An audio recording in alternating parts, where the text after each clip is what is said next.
hari ukuntu umuntu w'umu mama ukora business aba yumva ashaka ibintu byose kubikora neza. Like business ushaka kubikora neza, ukurira abana ushaka kubikora neza, tutibagiye ko nawe ushaka iyo me time, ushaka ahantu squeezinga turaza kubivugaho mu kanya.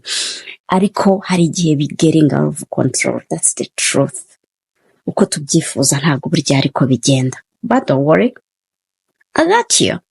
Ngiye kukwigisha strategies cyangwa uburyo twabikoramo hanyuma bikagenda neza without burnout, utabisariyemo cyangwa wumve ibintu byabuze control.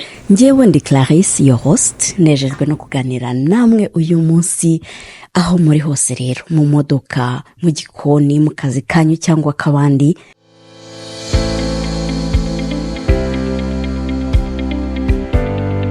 Grab your cup of coffee, your water, your tea, or a glass of whatever you like. Hey, no judgment here. We listen, we don't judge. Hello again. Welcome back ku Umu Mama podcast. Show yacu tuganiraho ubuzima bwa buri munsi bwa entrepreneurship, personal development, and everything in between. Twagarutse rero. Hari ukuntu umuntu w'umu mama, umuntu w'umubyeyi ukora business aba yumva ashaka ibintu byose kubikora neza. Like sometimes we act as if we got it all. Like ibintu byose we need to stay on top of everything. Ukora business ushaka kubikora neza, ukurira abana ushaka kubikora neza, ibintu byose ushaka kubishyira ku murongo, tutibagiye ko nawe ushaka iyo me time, ushaka ahantu squeezinga harya murazigereza me time, turaza kubivugaho mu kanya. Ariko hari igihe getting out of control. That's the truth. Uko tubyifuza ntabwo burya ariko bigenda. But don't worry, I got you. Ngiye kukwigisha strategies cyangwa uburyo twabikoramo hanyuma bikagenda neza without burnout, utabisariyemo cyangwa wumve ibintu byabuze control. Let's get into it.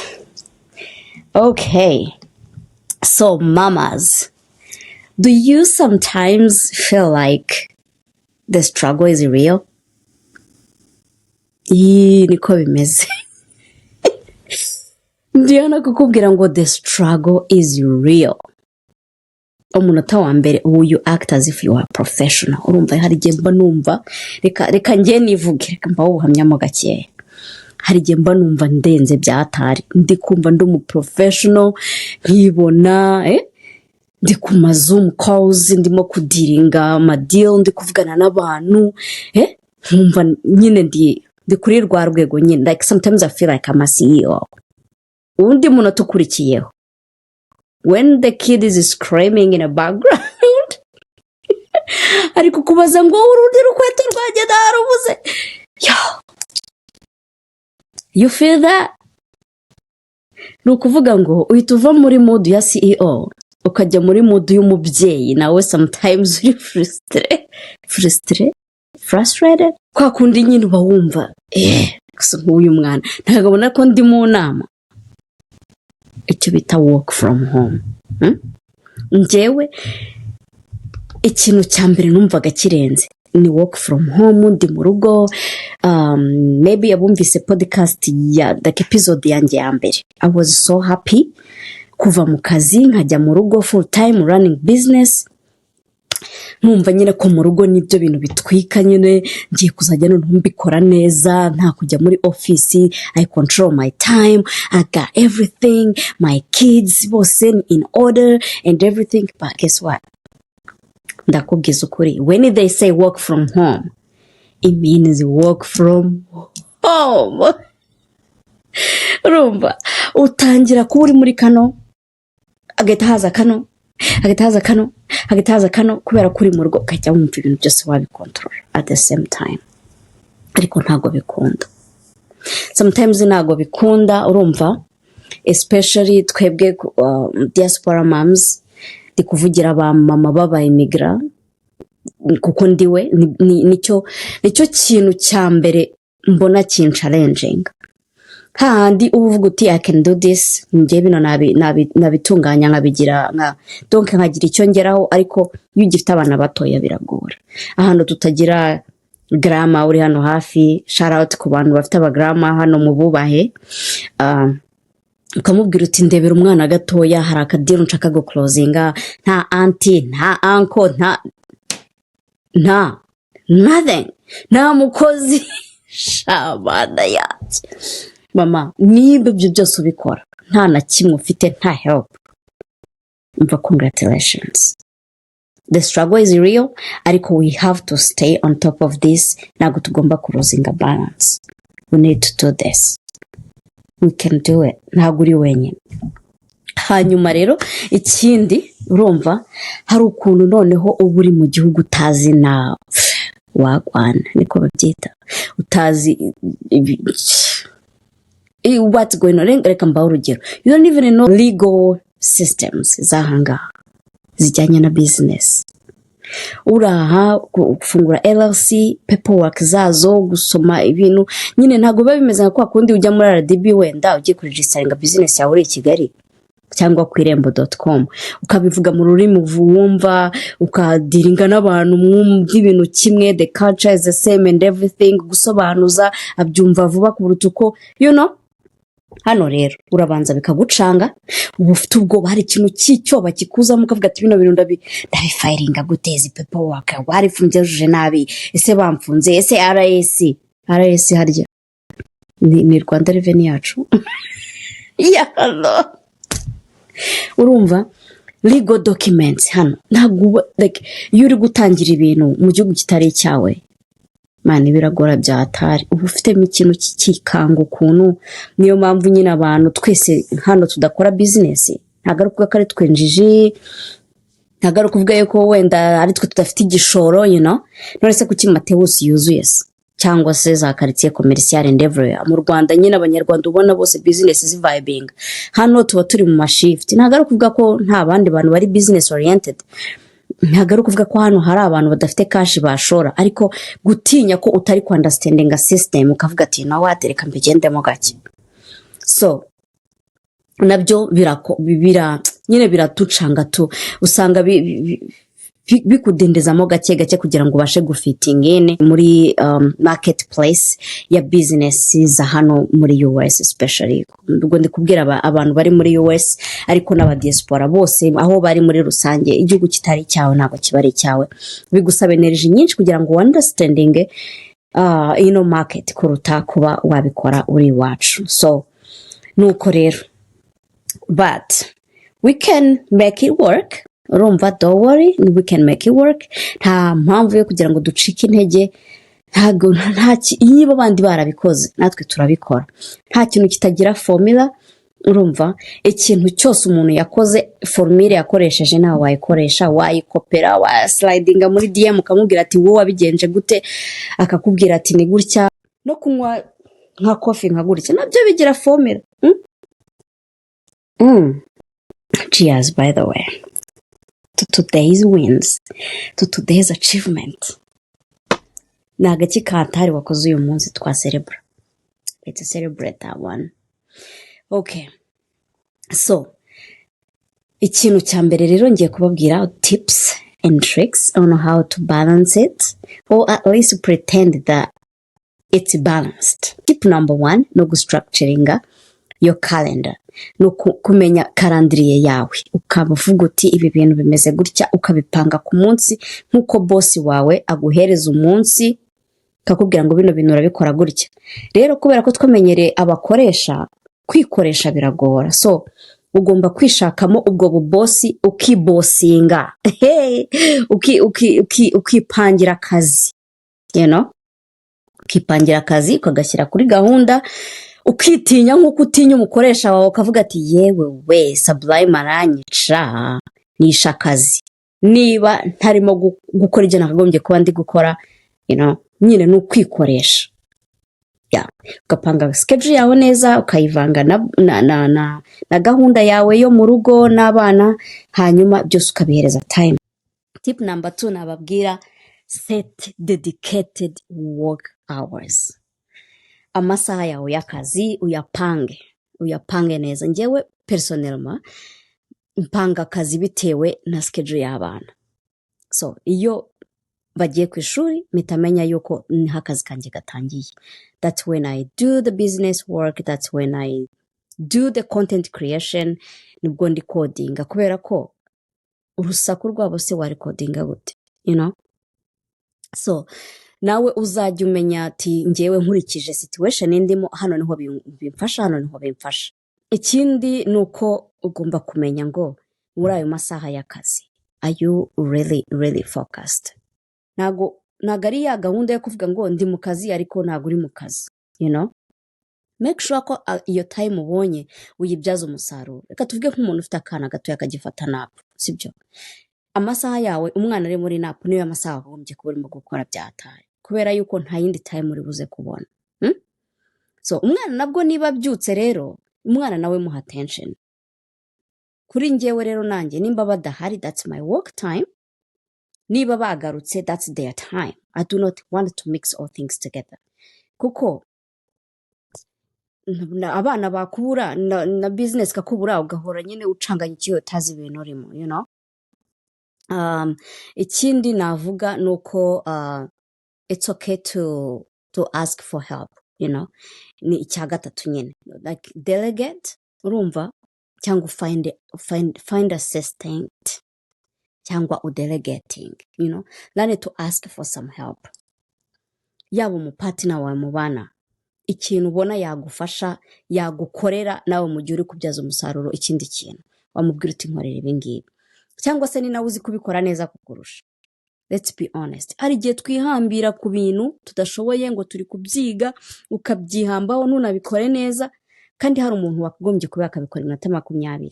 So nujya gutanga akazi, ujye utanga akazi umuntu ashoboye cyane kukurusha, mu gihe nawe uba urimo kumaximiza wowe ibyo ushoboye cyane, you know. Let's say njye business nkora ngira mu bookkeeping, you know, nkakora taxes umwaka urangiye. Ariko se, do you see how I think I can be accountant? Kubera ko ntashaka wenda kuba namwishyura. Ati nge nzabyiga, ubundi se ngewe nize business accounting ndayizi, abana nabikora. Ba ngewe kwicara hano nkafiguringa uti amategeko n'amabwiriza ndi kubisoma kuntu taxes zigenda, ibyo bibiri write off, ibitari you know. Kubera iki numva nta muhereza ayo mafaranga akabikora super quick, mu gihe cya cyumweru cyose nari ngiye kwirirwa mbiriho nabizi kiyo wenda nkanabikora nabi kuko nkiri kubyiga, nagombye kuba nkoze ikindi kintu mbasha kumaximiza nyikuyemo izindi cash zikubye gatatu ayo namwishyuye. Ni gutyo akagombye kuba uri gutekereza mu gihe ugiye kudelegatinga cyangwa gutanga akazi. Niba uvuga uti njyewe nshobora gushaka social media manager for example, kwirirwa uri kuri social media uri gupostinga, uri kweditinga amafoto, uri kugira, you know, niba bigutekinga amasaha 10 mu cyumweru, ukaba ubona wakwishyura umuntu amadolari 100 mu kwezi, akaraninga ibyo bintu for you, ya masaha 10 mu cyumweru arangana n'amasaha 40, sibyo? Mu byumweru 4, right? Reba ukozemo akandi kazi amasaha 20 mu byumweru 2, right? Waba uhembwa ngahe? 100? No, amasaha 40 mu kwezi waba ukoreyemo 100 gukuba ukube nawe ujye ukorera. Let's work smarter, not harder. Another tip nkunda cyane bayita boundaries, aka people back off. Nukuvuga ngo iyo udasetinze boundaries, donc gushyiraho imipaka, you know, ntabwo ibintu byawe bikunda, n'ubundi nyine uruzinga balance. Shaka ahantu ukorera hazwi n'ubwo uri gukorera mu rugo, ubyite office, yaba ari corner yo muri saro yawe, yaba ari muri basement, yaba ari muri closet yawe, yaba ari mu cyumba, somewhere that corner is your office. Abantu nibabona urimo bamenye kure mu kazi. Ngiye hari ahantu nicara bakamenya icyo ndi gukora nubwo ari mu rugo. So set boundaries, creating akantu gatuma abantu bamenya ibintu urimo, ku buryo nibaza kukureba bakubwira ati uri mu kazi cyane uri mu kazi, you know. So bamenye ibyo urimo. Ikindi, setting boundaries n'abakiriya bawe. Menya amasaha y'akazi no gukorera mu rugo. Menya amasaha y'akazi, ntabwo ari ngombwa ko usubiza message saa 4 z'ijoro kubera ko umukiriya akwandikiye. I had to learn this the hard way. Njyewe hari ukuntu nyine najyaga umuntu message ze yose nkayisubiza, yamamagara nkitaba, iyo ugitangira business urumva that excitement, ukumva nta muntu ushaka kubabaza, ukumva nta mukiriya ushaka kagucika, until ubonye yuko abantu batakagombye kuba donc bagushaka mu masaha atari y'akazi. None se wowe iyo soza amasaha se azindi office zifungira, birakubaza si iyo ugiye ugasanga hafunze, ubwo ni amakosa yawe kuba utacekinze amasaha y'akazi. So nawe you need to set the limit y'amasaha y'akazi, and your client will respect you more when you set the limit. Ubundi tubikore neza. Ikindi rero, prioritize self care. Prioritize self care. Ntago ugomba kubaho uvuga ati njyewe ndi kids gusa, nta kindi, business gusa, nta kindi. You can't even have that me time. Uzajya for girls night out ryari, uzakora inzara ryari, uzajya for a walk, for something, those girl stuff ryari. Find the time for you so you think you're still a human being, not just like a business machine. Be you, but, do the business, be a mother, be a woman, be a wife, but be a human being. Breathe. Go ahead, do it. Breathe in, breathe out.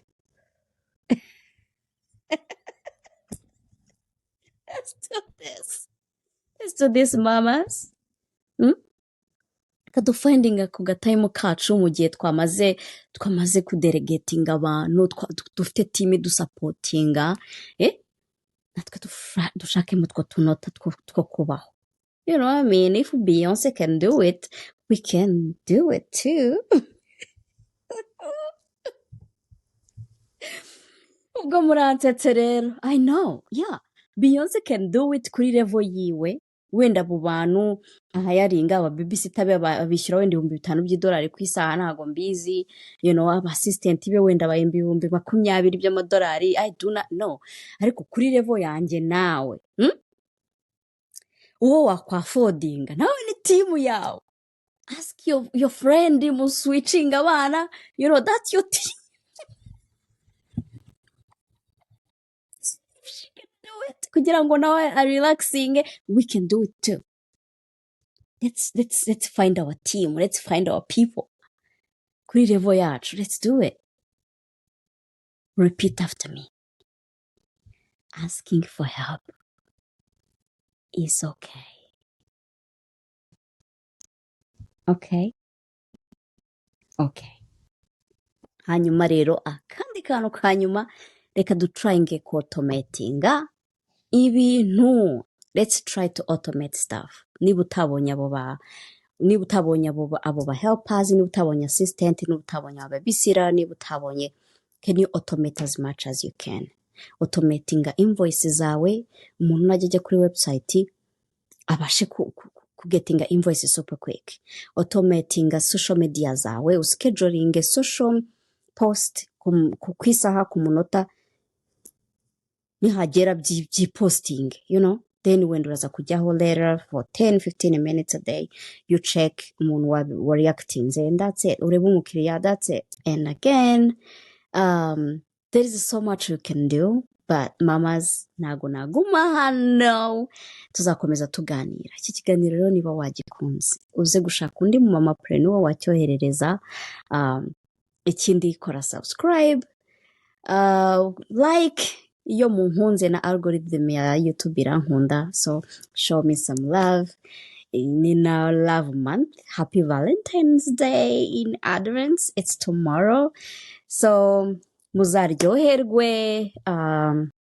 abadafite abakunzi, happy Valentine's Day. You can vibe with your friends, with your pals, with your girls, with your pajama. So yeah, let's try to balance our life as mompreneurs, to structuring, dukora calendar zacu neza, to automating ibintu, to finding a help if we need to, let's find assistant if we need to, let's set boundaries and do this.